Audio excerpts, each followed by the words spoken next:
Hello friend, welcome to किले study. दोस्तों, railway NTPC परीक्षा 2020 का 28 दिसंबर सेकंड शिफ्ट का एग्जाम समाप्त हो चुका है और इस शिफ्ट में पूछे गए जीके के लगभग 35 प्लस क्वेश्चन हमारे पास आ चुके हैं।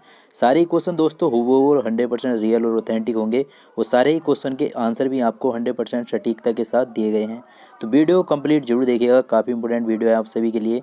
जिनका रेलवे एनटीपीसी का एग्जाम आ गया है उनके लिए वीडियो तो मोस्ट इंपॉर्टेंट है, क्योंकि इस वीडियो को देखने से उनको ये अंदाजा हो जाएगा कि एग्जाम में जो है किस प्रकार के क्वेश्चन पूछे जा रहे हैं और एग्जाम का लेवल क्या रहा है। तो सारे ही क्वेश्चन जिन लोगों ने भेजे हैं सभी का धन्यवाद। दोस्तों, अगर आपका भी कल एनटीपीसी का एग्जाम है तो आप अपने क्वेश्चन हमें भेजना चाहते हैं तो नीचे दोस्तों डिस्क्रिप्शन बॉक्स में आपको टेलीग्राम का चैनल का लिंक मिल जाएगा।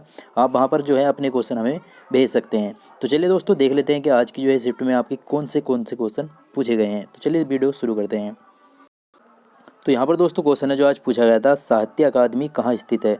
तो ये स्थित है दोस्तों दिल्ली के रविंद्र भवन में। और देखिए यहाँ पर ही दो और अकादमी स्थित हैं जिनको भी आपको आगे पूछ सकता है। एक है दोस्तों संगीत नाटक अकादमी और एक है ललित कला अकादमी। और ये एक दोस्तों ये आपकी हो गई साहित्य अकादमी। ये तीनों ही कहाँ पर स्थित हैं, दिल्ली के रविंद्र भवन में जो है ये तीनों स्थित हैं। तो तीनों के नाम आपको याद रखने हैं, मोस्ट इंपोर्टेंट पॉइंट है दोस्तों ये सभी। जब दोस्तों साहित्य अकादमी पूछ ली तो आगे दोस्तों ललित कला अकादमी पूछ सकता है और संगीत नाटक अकादमी भी पूछ सकता है। तो आपको तीनों ही याद रखनी है, आगे आपके लिए मोस्ट इंपोर्टेंट साबित होंगी ये। अर्थशास्त्र का नोबेल पुरस्कार पूछा गया था कि 2020 में किसे दिया गया है। तो ये दिया गया है दोस्त पोल मिलोग्रोम और रॉबर्ट विल्सन को। दो लोगों को दिया गया है, लेकिन राइट आंसर जो ऑप्शन वहाँ पर दिया गया था वो नहीं पता है।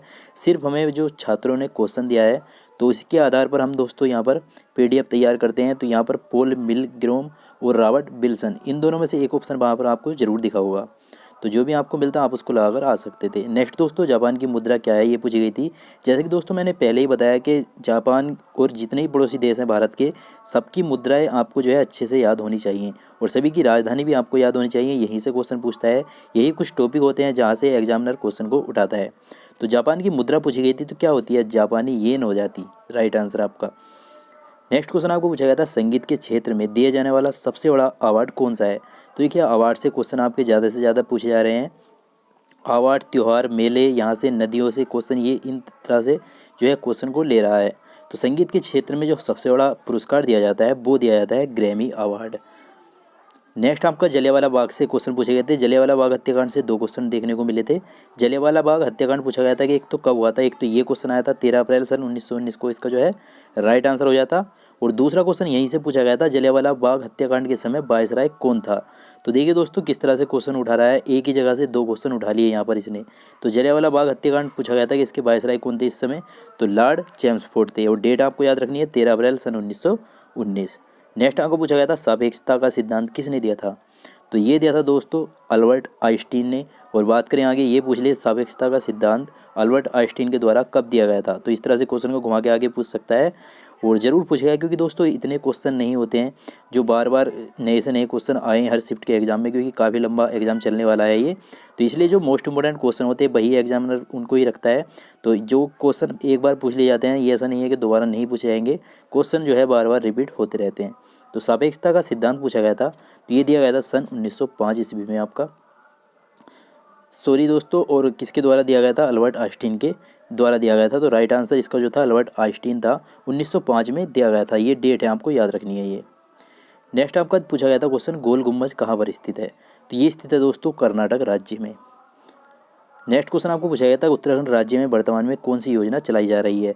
तो इस क्वेश्चन का जो दोस्तों राइट आंसर तो नहीं पता चला है, लेकिन वर्तमान में जो उत्तराखंड में योजना चल रही है वो चल रही है गौरा देवी कन्याधन योजना। वेरी इंपॉर्टेंट योजना है ये।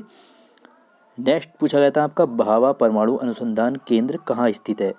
तो ये स्थित है दोस्तों ट्राम्बे मुंबई यानी कि महाराष्ट्र में। और बात करें इसकी स्थापना की, भाभा परमाणु अनुसंधान केंद्र की स्थापना कब हुई थी, ये आगे पूछ सकता है। तो इसको भी याद रखिएगा, 3 जनवरी सन 1954 ईस्वी को जो है इसकी स्थापना की गई थी। नेक्स्ट क्वेश्चन आपको पूछा गया था, मोपला विद्रोह कब हुआ था। तो मोपला विद्रोह हुआ था सन 1921 ईस्वी में। और देखिए दोस्तों, अगर इनमें से कोई क्वेश्चन रह गया हो जो सेकंड शिफ्ट में पूछा गया हो, आप उसका आंसर या उस क्वेश्चन को जानते हैं तो कमेंट बॉक्स में हमें जरूर बताइएगा। नेक्स्ट देखिए क्वेश्चन पूछा गया था, उर्वरक उत्पादन से कौन सी क्रांति संबंधित है। तो क्रांति से क्वेश्चन दोस्तों फर्स्ट शिफ्ट में तो नहीं देखा गया था, लेकिन सेकंड शिफ्ट में पूछ लिया। तो यहाँ पर भूरी क्रांति जो है उर्वरक उत्पादन से संबंधित है। नेक्स्ट आपका क्वेश्चन पूछा गया था यूनाइटेड नेशन सिक्योरिटी काउंसिलिंग का हेडक्वार्टर कहाँ पर है। तो मुख्यालय से संबंधित काफ़ी ज़्यादा क्वेश्चन पूछे जाते हैं। तो इसका जो मुख्यालय है दोस्तों वो है नीदरलैंड में। और इसकी दोस्तों बात करें इसकी स्थापना की, आपसे आगे पूछ सकता है। तो इसकी स्थापना जो की गई थी वो की गई थी 3 अप्रैल सन 1946 को, ये आपको याद रखना है। नेक्स्ट क्वेश्चन आपको पूछा गया था कॉमनवेल्थ गेम का सबसे ज़्यादा किस देश में हुए हैं, यानी कि सबसे ज़्यादा जो मेज़बानी भी की है कॉमनवेल्थ गेमों की वो किस देश ने की है। तो वो ऑस्ट्रेलिया ने की है। कितनी बार की है अगर ये पूछे तो आपको याद रखना है 5 बार की है। नेक्स्ट क्वेश्चन आपको पूछा गया था सेब में जो है कौन सी बीमारी लगती है। तो इस क्वेश्चन के दोस्तों ऑप्शन नहीं मिल पाए हैं। तो सेब में लगने वाली जो कुछ महत्वपूर्ण बीमारी है, एक होती है सेब पपड़ी, एक होती है फायर ब्लाइट, पाउडरी माइल्ड्यू, ये जो दोस्तों बीमारी होती है सेब में लगने वाली, बिटर पिट होती है, ब्राउन हार्ट होती है, कार्ग स्पॉट होती है, और जी दोस्तों स्काल्ट होती है, जलकोर होती है, सनबर्न होती है, गेरुआपन होता है, और फल गिराव होता है। तो ये कुछ मोस्ट इंपॉर्टेंट बीमारी थी जो सेब में लगती हैं। इनों में से आपको वहाँ पर ऑप्शन में मिला होगा। तो आप इन सबको याद भी कर सकते हैं। लेकिन दोस्तों यहाँ से इस तरह से क्वेश्चन आगे मुझे तो लगता नहीं कि आगे पूछे, तो दूसरा ही फल देगा कोई, सारे नाम आपको याद करने की कोई ज़रूरत नहीं है। जो भी ऑप्शन दिया हो वहाँ पर वो भी देख लें, उसी को रिपीट करेगा दोबारा अगर करेगा भी तो क्वेश्चन में। नेक्स्ट क्वेश्चन दोस्तों एक रीजनिंग से मिला है। ये क्वेश्चन पूछा गया था संचार टेलीफोन पत्र बेनारेख बनाना था इसका। तो इसका बेनारेख क्या बनेगा। तो देखिए बेनारेख किस तरह से बनेगा, इसका टेलीफोन हो जाएगा और पत्र यहाँ पर हो जाएगा, और दोनों ही क्या है, ये संचार के दोनों साधन हैं। तो इसका दोस्तों जो बेनारेख बनेगा वो कुछ इस तरह से आपका जो है इसका बेनारेख बनता। नेक्स्ट क्वेश्चन आपको पूछा गया था भारतीय संविधान के किस संशोधन में मौलिक कर्तव्यों को जोड़ा गया था। तो देखिए दोस्तों भारतीय संविधान के जो 1976 में हुआ था भारतीय संविधान का संशोधन, 42वां संशोधन हुआ था, उसमें क्या हुआ था, उसमें जो है भारतीय संविधान में मौलिक कर्तव्यों को जोड़ा गया था। तो राइट आंसर आपका इसका क्या हो जाता है, राइट आंसर आपको हो जाता है 42वां संविधान संशोधन सन 1976। नेक्स्ट आपको पूछा गया था भारतीय संविधान की प्रथम संविधान सभा का आयोजन किसने किया था। या दोस्तों यहाँ पर अध्यक्षता पूछी होगी कि अध्यक्षता जो है वो किसने की थी।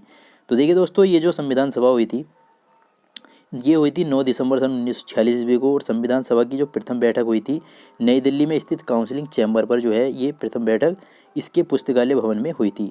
और बात करें सभा के बुजुर्ग सदस्य जो थे डॉक्टर सचिदानंद सिन्हा सभा के अस्थायी अध्यक्ष के रूप में चुना गया था। बात करें स्थायी सदस्य अध्यक्ष कौन थे इसके, तो डॉक्टर राजेंद्र प्रसाद जी को जो है इस सभा का स्थायी अध्यक्ष बनाया गया था। दोस्तों यही सारे क्वेश्चन थे जो आज के आपके 28 दिसंबर सेकंड शिफ्ट में पूछे गए थे। तो यही क्वेश्चन मुझे मिले थे। उम्मीद करूंगा कि आपको ये सारे ही क्वेश्चन और मेरी मेहनत जरूर पसंद आई होगी। अगर दोस्तों आपको ये वीडियो पसंद आई है तो इस वीडियो को एक लाइक जरूर कीजिएगा और शेयर कीजिए अपने दोस्तों के, ताकि फ्रेंड उनको भी इस सभी क्वेश्चनों का पता चल सके और थोड़ी सी उनकी भी हेल्प हो सके। और देखिए दोस्तों जो लोग चैनल पर नए आ गए हैं चैनल को जरूर सब्सक्राइब कर लें, ताकि दोस्तों आपको जब नेक्स्ट कल की मैं एनालिसिस लेकर आऊँ तो आपको उसका नोटिफिकेशन सबसे पहले मिल जाए। और दोस्तों जो लोग टेलीग्राम चैनल पर नए हैं वो भी दोस्तों टेलीग्राम चैनल को जरूर ज्वाइन कर लें, ताकि दोस्तों आप भी हमें क्वेश्चन भेज सकें। और इन सभी क्वेश्चनों की जो PDF डालता हूँ मैं वहाँ पर, वो भी आपको समय से मिल सके। तो चलिए दोस्तों मैं मिलूँगा आपसे नेक्स्ट वीडियो में, तब तक के लिए जय हिंद जय भारत।